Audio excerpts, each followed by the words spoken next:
Don't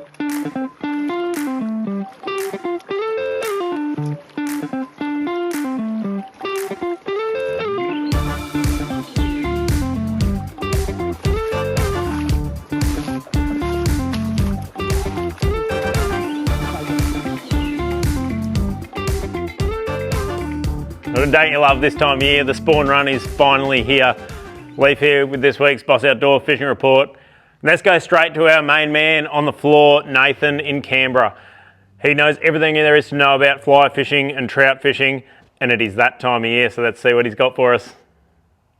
Yeah, thanks for that, Leaf. So the brown trout spawn run out of Lake Yukonban, it's finally kicked off a little bit later this year, but we've had some good rain up there. So the fish have run in big numbers. This is your chance to get a big trophy brown trout. Now, the rules have changed as of 1st of May, so it's now a spawning stream. You are only allowed to keep one fish over 50. Look, we do recommend that you do catch and release. They're probably not the best eating anyway, these fish, but they're such a valuable resource. It's just a shame to kill them. So it's going to provide good stocks for future fishing. So yeah, only keep them if you must. Otherwise, we do highly encourage catch and release. The other thing we encourage is crimping down barbs on all of your hooks, whether it be lures or flies. This just minimises the damage to the fish and it makes them a bit easier to release as well. Now, when you're handling these fish, you want to take the utmost care. Try not to remove them from the water unless you're getting a photo, so keep them wet.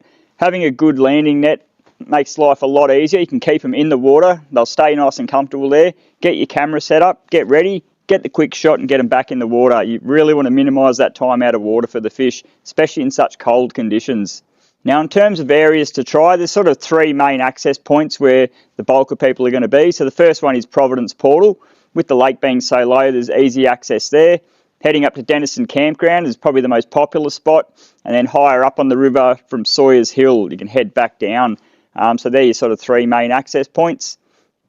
In terms of fishing techniques, whether it be spin or fly, spinning the good old Rapala spotted dog is such a classic lure, so just an absolute must this time of year if you're going to be spinning. Otherwise, a spin rig with the glow bug and split shot.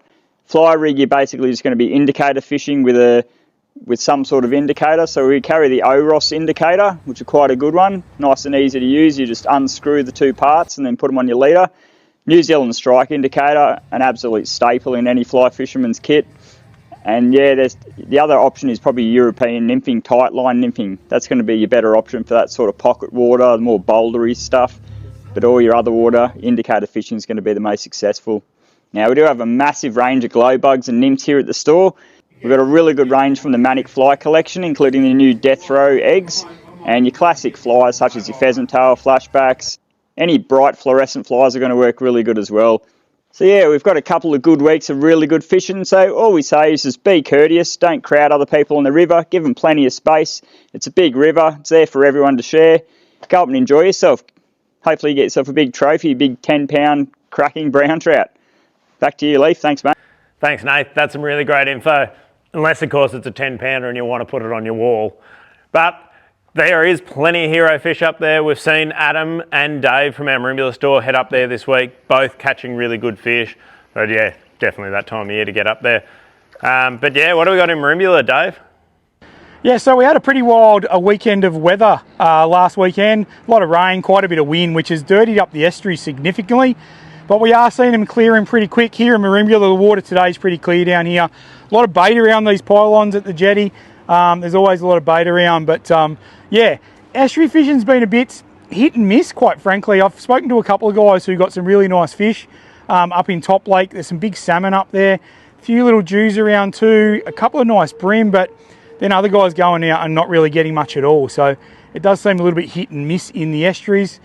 You'll definitely be able to find some fish. It'll just be a matter of working for them, I think, and going through and getting to those cleaner estuaries, trying to find those bait schools and the fish that's on them as well. So we haven't seen the salmon come into the estuary yet. We're all waiting for that. This time of year, they just generally filter in here, fill up these estuaries, heaps of salmon around. But having said that, they are off the beaches, so plenty around on the beaches at the moment. They're hanging around the mouths and things like that. There are big schools of them.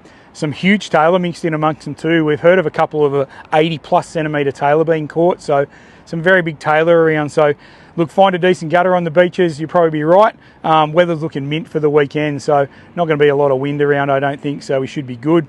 Which that leads us into our sort of inshore fisheries, snapper and flatties and that sort of thing. So our staff member Corey, he went out with his kids over the weekend and got some really nice snapper, like some proper big ones.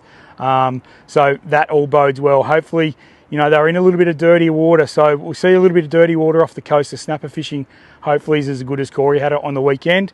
Flatties, they've gone a little bit quiet because of that dirty water. Again, you'll get them if you work for them.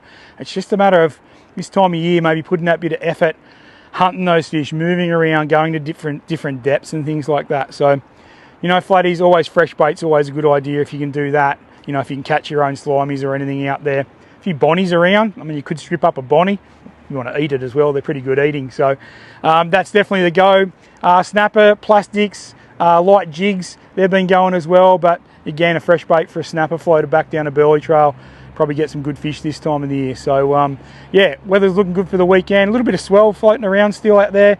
We can see Hunter working today. So just be careful of that on the bars, but no wind. Looks like no rain. Should be a good weekend, and we have to get out and get after it. Well, thanks for that, Dave. We're really spoilt for choice this week. I think the weather is absolutely perfect. There's flat seas, no wind, and time to get out there. So, I don't know, what do? Do you head to the mountains? Do you go snapper fishing? Or do you just chuck a bait off the beaches? So many options. That's about all we got for you here at Boss Outdoor for this week's fishing report. If there's anything you need to know, whether it's fishing, camping, anything outdoor, come into Boss Outdoor so we can hook you up.